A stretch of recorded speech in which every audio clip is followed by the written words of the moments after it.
Hey, I'm Dave Fannin with the Body Firm Personal Training, Fitness Bootcamps, and this is Amanda Aiken, one of my long-term clients, and she is a mom of 3 and an ER physician, and she works nights. So she's extremely busy and has very little, if any, structure to your life other than that you make yourself.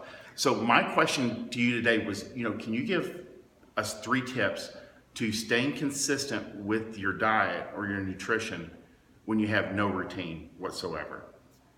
Yes, so I do all my meal planning on Sundays typically.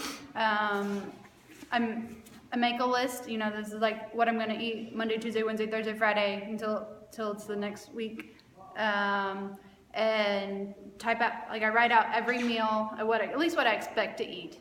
And then I go to the grocery store and get all that. I don't do all that. I don't do meal prep. I don't have it pre-packaged in the fridge. I do have friends that do that. I can't do that. I like to cook it the day of.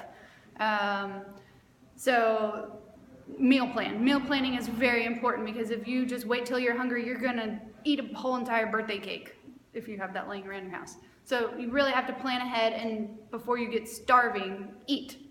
I always make really bad decisions when I'm hangry. Don't do that.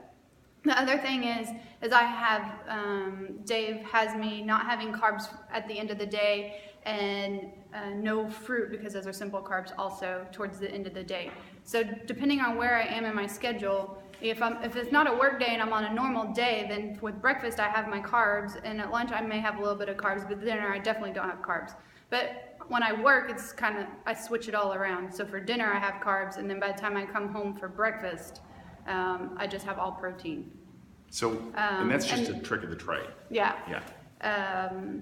And it's not that hard to cut carbs out. You can turn pasta, there's vegetable spiralizers now, so throw that in, and the kids still have their regular old spaghetti.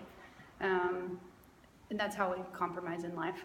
And then the third thing is we all like to drink alcohol, so I try to keep it to vodka tonics because they're the lowest carb and the lowest calories, so that way you don't completely blow your diet in one drink. And moms need to drink. Yes. That's it's true. okay to drink. That's awesome. Not excessively. There you go. So let's make sure that we're on the same track. So with no structure or routine really, number 1 is meal planning. You don't have to prep at all. Let me ask you real quick just to follow up. When you do meal planning, it seems overwhelming, even describing it. Does it get easier? Do you just kind of take the same thing every week and tweak it after you do it the first time, your meals? Basically, I get very bored very easily, so I have to change up my meals. But when I think about my meals, I'm like, okay, protein, carb, veggie, protein, carb, fruit. I just think of it in those groups, and how am I going to fill that group up? And then that's how I fill it all in. Perfect. So number 1 is meal planning. Number 2 is cut off the carbs, Yep. which basically means no fruit or pasta or rice after noontime. Yeah, or bread. Right. And just over time it works. And then 3 is vodka tonic. Yep. That's a girl. That's it. That's sound medical advice right there, I think. I don't hope we're not violating any laws. But that's three tips. This girl has no structure, but she's done very well over the last year. And I appreciate you watching. And I'm Dave Fannin with the Body Firm Personal Training Fitness Camps. This is Amanda Aiken. We'll talk to you soon. Perfect, girl.